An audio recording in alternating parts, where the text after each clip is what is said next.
So Shikimori's been a show I've been pretty excited for just because it seemed like a pretty entertaining synopsis. The idea of what is being presented as the ultimate girlfriend in terms of what the show was presenting it as, with your main character Izumi, who I heard was a bit of a klutz. I just didn't realize how unlucky he truly was that literally he could trip over anything and honestly could almost get killed at a moment's notice, with this girl Shikimori who is there to save him. The thing I wasn't expecting was that it was going to start immediately with these two already in a relationship, and that's a pretty exciting premise because often anime end when a character gets in a relationship, or it takes quite a few episodes to get any real romantic buildup. And it's not like it can't work. I mean, you can look at last season's My Dress Up Darling. The slow growth is something that's amazing to see, but it's refreshing and it's different and it makes it a lot more compelling if you're trying to set yourself apart from the romance genre immediately. If you start the two off already in a loving relationship,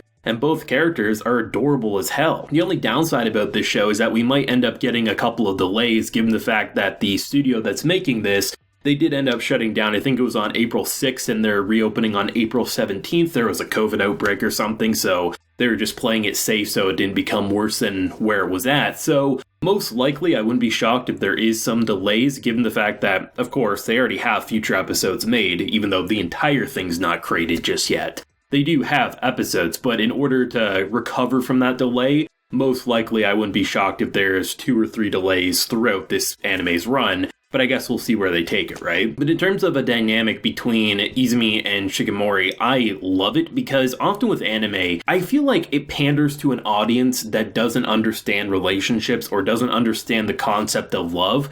And they pander with one side. Either A, it's the generic main character who's on the male side who doesn't really have any redeeming qualities and somehow ends up with a harem or a girl, or they just make the main character so insufferable that you wonder, does this girl have no self-esteem? Like, she shouldn't have daddy issues at this point in her life. How the hell is she with that piece of shit? Like, those are the two main big issues with romance and anime. And the idea of having two characters who are just genuinely happy to be around each other. The core thing in any relationship, you don't need to explain, you don't need to be able to write a 1,000-word essay on why you love said person. It just happens, it feels right, and you can tell looking at these two interacting with each other that that's exactly what it is. There's a moment in this episode where Izumi's, I guess you could claim getting bullied, but it's more so just kind of pieces of shit who don't understand that, you know, it's actually kind of a shitty thing to say, like, oh, he's a generic guy, like, why is she with him? I'm kind of jealous.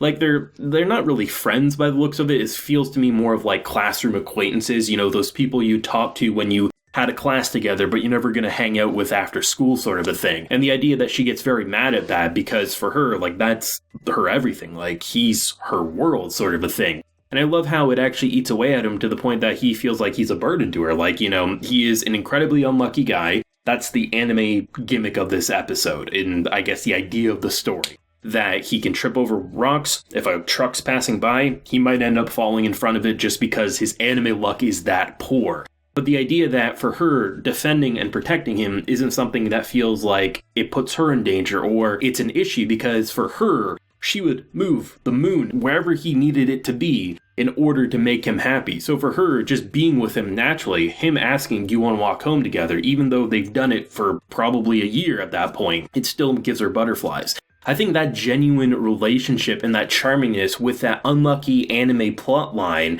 makes this so refreshing, because you can't really look at it as being like, oh, sure, you get some anime designs and things like that reminds me of certain school shows, but nothing about the actual character dynamics, because immediately kicking it off and reversing the roles, because usually what would be happening to Izumi would be happening to the female character if we're going to make a story in a similar vein. So kind of having like the gender roles reversed and have both of them basically make the other's heart flutter. It's not just like, oh, he's constantly talking about how cool or cute she is. She's equally doing the same thing, it just, we don't necessarily hear her say it out loud, she just has that visual resemblance of basically melting into a puddle of cuteness, right? And that's what makes it so damn compelling. It legit has one of the more adorable styles of the season. Honestly, I'd put it right up there with Ahirin, which airs on Fridays there. Very cute color palette, soft colors, and it just makes the world pop out very nicely.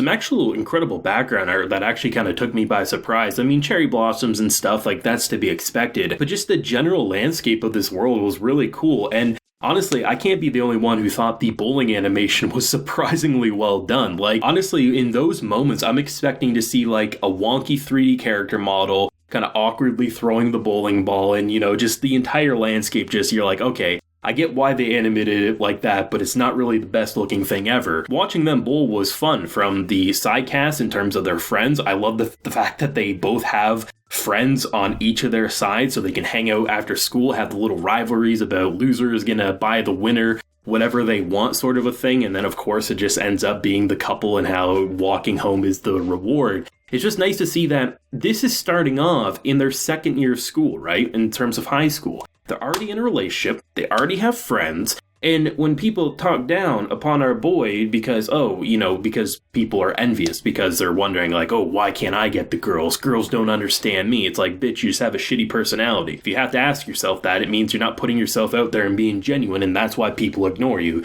Not because this man's, you know, so much worse than you or he's the same as you, clearly, because he's not talking shit about you. That's why people may like him a bit more than you, sort of a thing. And just having it start off where most stories would have already ended makes it so much more interesting, because it feels like we can see so many ridiculous scenes of life and death, or just a newspaper coming, or she might be kicking a sign away from his head, right? But ultimately, you can see those insane things while seeing the cute things, right? The idea that she freaks out and blushes of the fact of like pretending to fail at bowling is something that can make her seem super cute to her boyfriend. And then the idea of like him just sucking so bad because somehow the world hates him, that a bowling that should be like a strike immediately got the different pins at the end there. And it was actually nice to see both the opening and ending songs in this episode, because often with the first episode, you might only see the opening during the credits sort of a thing. And from what we've heard, both with the sound department in terms of the voice actors as well as the music, it just seems like a well-refined show overall. And I was actually surprised by Izumi's voice actor the most, because